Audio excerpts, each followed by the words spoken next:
രാഘവ, മാധവി, എല്ലാരും പെട്ടെന്ന് വാ.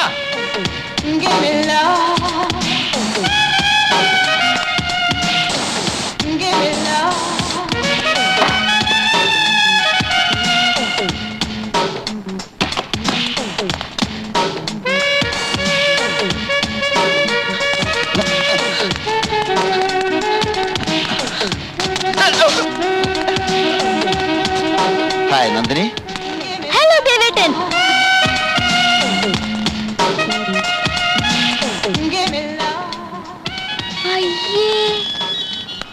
ഇതെന്താ ഇങ്ങനൊരു വേഷം? അത് ഒരു രസം. ആശുപത്രിയിലെ ഭയങ്കരമായ തിരക്കുകളൊക്കെ കഴിഞ്ഞ് വീട്ടിലെത്തിയാലുടൻ ഞാൻ എപ്പോഴും പാൻസിന്റെ മേലെ ഇങ്ങനെ ഒരു കൈലി എടുത്ത് കൊടുക്കും. മാറ്റണോ? മാറ്റാം. അമ്മ അവൻ എന്നോടൊരു വാക്ക് പറഞ്ഞില്ലല്ലോ. ഞാനും എയർപോർട്ടിൽ വരുമായിരുന്നില്ലേ? പറയാൻ വേണ്ടി ഞാൻ തന്നെ മുറി വന്നായിരുന്നു. അപ്പൊ നീ കുളിക്കുകയായിരുന്നു. കുളിക്കുന്നതിന് മുമ്പ് പറയായിരുന്നില്ലേ? അല്ല, അപ്പൊ ഞാൻ കുളിക്കുകയായിരുന്നു. അല്ല, എന്റെ കുളി കഴിഞ്ഞപ്പോഴല്ലേ അമ്മാവൻ കുളിച്ചത്? അല്ല, നിന്റെ കുളിക്ക് ശേഷം കുളിച്ചത് നിന്റെ അമ്മായിയായിരുന്നു. അല്ലല്ലല്ല, ഞങ്ങളുടെ കുളിക്ക് മുൻപായിട്ടല്ല അമ്മാവൻ കുളിച്ചത്. എന്റെ കുളിയും അമ്മാവന്റെ കുളിയും നടക്കുന്നതിന് മുൻപായിട്ട് ഈ വീട്ടിൽ വേറെ ആരെങ്കിലും കുളിച്ചോ എന്നുള്ളതാണ്. എന്തോന്നാ ദേവേട്ട ഇത്? കുളി കോമ്പറ്റീഷനോ?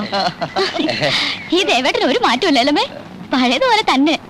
ആ, നിങ്ങളുടെ കുളി ഡിസ്കഷൻ നടക്കട്ടെ. അതിനിടയ്ക്ക് എനിക്ക് ഏതായാലും ഒന്ന് കുളിക്കണം. അല്ല മഹാദേവ, പിന്നെ ഈ കാറും ഷെഡിലിട്ടേരെ.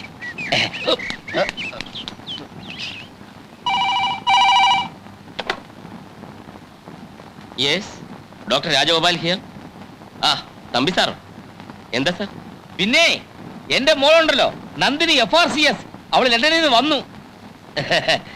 ഇന്ന് അത്താഴം നമുക്ക് ഒരുമിച്ചാവാം. കൂട്ടത്തിലെ വളരെ പ്രധാനപ്പെട്ട ഒരു കാര്യം സംസാരിക്കാവാം. അല്ല, അതിപ്പോ ഇവിടുത്തെ തിരക്ക് സാറിന് അറിയാമല്ലോ. ഒരു നിമിഷം മാറി നിൽക്കാൻ പറ്റില്ല. രോഗികൾക്ക് പരമാവധി സേവനം കൊടുക്കുക എന്നുള്ളതാണല്ലോ ഒരു ഡോക്ടറുടെ കടമ. വേണ്ട വേണ്ട വേണ്ട, ഒഴിവുകഴി ഒന്നും പറയണ്ട. രാത്രി അരമണിക്കൂർ മാറി നിന്ന് വെച്ച് ആകാശം ഒന്നും ഇടിഞ്ഞു വിടാൻ പോകുന്നില്ല. അതിനിടെ വല്ല രോഗികളും ചാകുകയാണെങ്കിൽ അങ്ങോട്ട് ചാകട്ടെ. കൊല്ല പിന്നെ ഡോക്ടർ വരണം. ആ, ശരി, വെക്കട്ടെ. ആ സാവിത്രി, ഗംഭീരമായ അത്താഴം ഇന്ന് റെഡിയാക്കിക്കോ. രാത്രി ഡോക്ടർ വരും. കല്യാണക്കാരി ഇന്ന് തന്നെ നമുക്ക് തീരുമാനിക്കണം. അവിടെ ആര്? ആ മഹാദേവൻ. ഡോക്ടർ വരുമ്പം അവനെ എങ്ങനെയെങ്കിലും ഇവിടുന്ന് ഒഴിവാക്കണം. ശല്യം. മഹാദേവാ,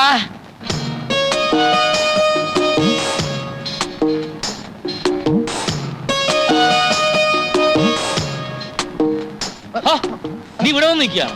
അമ്മാവൻ പൊയ്ക്കോ അമ്മാവൻ പൊയ്ക്കോ.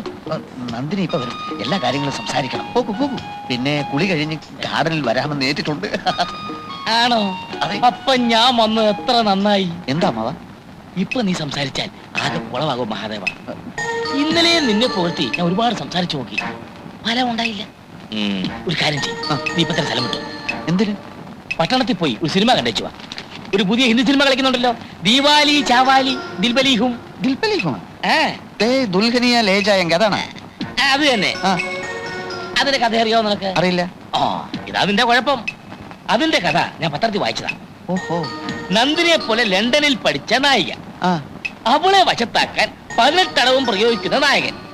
അതിൽ 18 പഠിക്കണമെന്നൊന്നുമില്ല. ഒരു 4-5 അടവെങ്കിലും പഠിക്കാതെ ഇനി നീ അതിനോട് സംസാരിക്കണ്ട. അത് അപകടമാ. അച്ഛനിൽ സിനിമ കണ്ടേച്ചുവാ. അത് എങ്കിൽ ഞാൻ നന്ദിനിയെ കൂടി വിളിക്കാം. ഞങ്ങൾ ഒരുമിച്ചൊരു സിനിമ കണ്ടിട്ട് ഒരുപാട് നാളായി അമ്മാവ. എന്താ മഹാദേവ നീ ഇങ്ങനെ വിവരക്കേട് സംസാരിക്കുന്നത്? അവൾ ആ സിനിമ കണ്ടാൽ നീ പ്രയോഗിക്കുന്ന അടവെല്ലാം സിനിമയെന്ന് കണ്ടുപഠിച്ചാണെന്ന് അവക്ക് മനസ്സിലാവില്ലേ? ഓ, കറക്റ്റ്. വിട്ടോ, സ്ഥലം വിട്ടോ. രൂപ എന്റെ കയ്യിലുണ്ട്. പിന്നെ ഇത് ഞാൻ തന്നതാണെന്ന് പറഞ്ഞിട്ട് അമ്മാവന് നന്ദിനിക്ക് കൊടുക്കണം. ഇത് നന്ദിനിക്ക് ഞാൻ കൊടുക്കണം. കൊടുക്കാം. ഓ,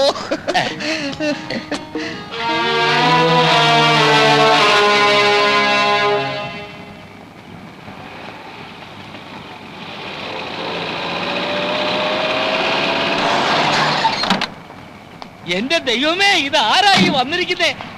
സാവിത്രി, നന്ദിനി, ഡോക്ടർ വന്നു. ഞാൻ കേറുന്നില്ല, നിർബന്ധിച്ചതുകൊണ്ട് വന്നു എന്ന് മാത്രം. ഒരു ആസ്മ പേഷ്യന്റ് അവിടെ ശ്വാസം മുട്ടി കിടക്കുകയാണ്. ഓ, ആസ്മ രോഗി പിന്നെയും വന്നോ? അവന്റെ ബന്ധു കൂടെയുണ്ടോ? നല്ല തടിമുടുക്കുള്ള ഒരു മാന്യൻ. ഞാൻ ശ്രദ്ധിച്ചില്ല. എന്താ? ഏയ്, ഒന്നുമില്ല. ഇവിടം വരെ വന്നിട്ട് കേറാതെ പോകാനോ? നന്ദി എത്ര നേരമായി കാത്തിരിക്കാൻ തുടങ്ങിയിട്ട്. വന്നാട്ടെ. ഓക്കെ, പക്ഷെ സംസാരിക്കാനൊന്നും സമയമില്ല. ഓ പിന്നെ വാ ഡോക്ടർ. ഓ, ഇത്രയും ദിവസമായിട്ട് ഇപ്പോഴാണോ ഒന്ന് വരാൻ തോന്നിയത്? ആ മോളെ, ഇത് ആരാണെന്ന് നോക്കിയേ. ഞാൻ പറഞ്ഞപ്പോ ഡോക്ടർ കാഴ്ചക്ക് ഇത്രയും സുന്ദരനാണെന്ന് നീ ധരിച്ചിട്ടുണ്ടാവില്ലല്ലേ? Please to meet you doctor. Hello. ഇരിക്കു ഡോക്ടറെ. മോളെ, അമ്മ എവിടെ? സാവിത്രിയെ ഒന്ന് വന്നിട്ട് പോയേ. ആ എന്താ മോളെ നീ ഡോക്ടറോട് സംസാരിക്കാത്തത്? അല്ല, ആസ്മാ രോഗി. ഓ പിന്നെ ഒരു ആസ്മാ രോഗി. ഏത് ആസ്മാ രോഗി? അത് ആശുപത്രിയിൽ നിന്ന് വരുമ്പോ ഒരു ആസ്മാ രോഗിക്ക് ശ്വാസം മുട്ടലായിരുന്നു. ഓഹോ, എന്നിട്ട് എന്ത് മരുന്ന് കൊടുത്തു? അത് മരുന്നൊന്നും കൊടുത്തില്ല. കൊടുത്തില്ലേ? ഇല്ല. ശ്വാസം മുട്ടുന്ന അവസ്ഥയിലാണെങ്കിൽ മരുന്ന് കൊടുക്കാതെ എങ്ങനെയാ? അത് മിക്ക രോഗങ്ങൾക്ക് ഞാൻ മരുന്ന് കൊടുക്കാറില്ല. അതാണ് എന്റെ സ്പെഷ്യാലിറ്റി. അങ്ങനെ മരുന്ന് കൊടുക്കാതെ പല മരുന്നുകളുടെ പേര് പോലും ഞാൻ മറന്നുപോയി. What do you mean? വിളിച്ചോ? പിന്നെ വിളിക്കാതെ. നമ്മുടെ സുന്ദരനായ ഡോക്ടറെ നീ കണ്ടിട്ടില്ലല്ലോ? കണ്ടു, കണ്ണ് നിറയെ കണ്ടു. അച്ഛൻ എന്തിനാ ഇദ്ദേഹത്തെ ഇടയ്ക്കിടയ്ക്ക് സുന്ദരനായ ഡോക്ടർ എന്ന് വിശേഷിപ്പിക്കുന്നത്? ഡോക്ടർ സുന്ദരനായതുകൊണ്ട്. പൊടി. പിന്നെ സാവിത്രി, കൂട്ടൊക്കെ പെട്ടെന്ന് എടുത്ത് വെച്ചോ. നിങ്ങൾ ഡോക്ടർമാരായി, ഡോക്ടർമാരെ പാടായി. അവർ സംസാരിക്കട്ടെ, നമ്മളിവിടെ നിൽക്കണ്ട. അല്ല, ആസ്മാ പേഷ്യന്റ്. ആത്മാ പേഷ്യന്റ് പടിയായി. ഡോക്ടർ അവിടെ ഇരുന്നേ.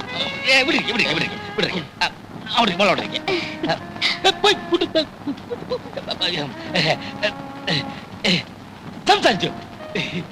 മരുന്ന് കൊടുക്കാതെ രോഗം മാറ്റുന്നത് എങ്ങനെ ഡോക്ടർ? സാധിക്കും. ചില പ്രത്യേക സാഹചര്യത്തിൽ അങ്ങനെ ചെയ്യേണ്ടി വരും. എനിക്ക് മനസ്സിലായില്ല.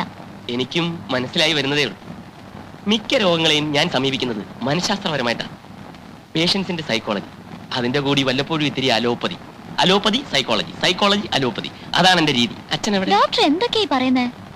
ഈ രക്തവാദം കൊണ്ടുണ്ടാവുന്ന ഒരു വ്രണമില്ല, ഉവ്വ്. അനാസിൻ ഗുളിക കൊടുത്ത് ഞാൻ ഭേദപ്പെടുത്തിയിട്ടുണ്ട്. ഈ ഗവേഷണം എന്ന് പറഞ്ഞാൽ എന്താ? കണ്ടെത്തൽ. എല്ലാം ഇവിടെയുണ്ട്, നമ്മൾ കണ്ടെത്തണം. ആഫ്രിക്കയിലെ ബറൂണ്ടി മലയുടെ കീഴിൽ കൊങ്കോമ എന്ന ആദിവാസികൾക്ക് അറിയാവുന്ന ഒരു പച്ചലയുണ്ട്. ആ ഇല ക്യാൻസറിനെ പരിപൂർണമായി ഭേദപ്പെടുത്തും. No, it's impossible. Yes, it is possible. വെനിസുലയിലെ ഗ്രാമീണർ നമ്മുടെ ഈ കറിക്കത്തി ഉപയോഗിച്ച് ഹൃദയ ശസ്ത്രക്രിയ നടത്തും. I can't believe all these things. You have to. Miss Nandini പഠിച്ചത് തിയറി, ഞാൻ പറയുന്ന റിയാലിറ്റി ഇൻ പ്രാക്ടീസ്. ഡോക്ടർ എന്നെ ഒരു ഫൂളാക്കാനുള്ള ശ്രമാണോ? അതുകൊണ്ട് എനിക്കുള്ള നേട്ടം മിസ് നന്ദിനി ഒന്ന് മനസ്സിലാക്കണം. FRCS വലിയ പഠിത്തമായിരിക്കും, പക്ഷേ 3 ലോക രാഷ്ട്രങ്ങളിലുള്ള അത്രയും വിവിധതരം രോഗങ്ങൾ ലണ്ടനിലില്ല. അതുകൊണ്ട് തന്നെ ഞങ്ങൾ അത്രയും പ്രാക്ടിക്കൽ എക്സ്പീരിയൻസ് നിങ്ങൾക്കില്ല. അറിഞ്ഞുകൂടാത്തതിനെല്ലാം ഇല്ലെന്ന് പറഞ്ഞ് നിഷേധിക്കുന്നത് വിവരിക്കണം. മനസ്സിലായോ? I'm sorry, doctor. It is all right. എന്തോ രോഗം മരുന്ന് ഇതിനെപ്പറ്റി പറയുമ്പോൾ ഞാൻ പെട്ടെന്ന് ഇമോഷണലായി പോകും. I am also sorry. Doctor പറഞ്ഞത് ശരിയാണ്. എനിക്കറിയാത്തതൊക്കെ ഇല്ലാത്താണെന്ന് ഞാൻ ധരിക്കുന്നത് തെറ്റാണ്. Anyhow you are a well informed genius. Thank you. ഞാനങ്ങോട്ട് വരുവാന്നേ. ഭക്ഷണമൊക്കെ എടുത്തു വെച്ചിട്ടുണ്ട്.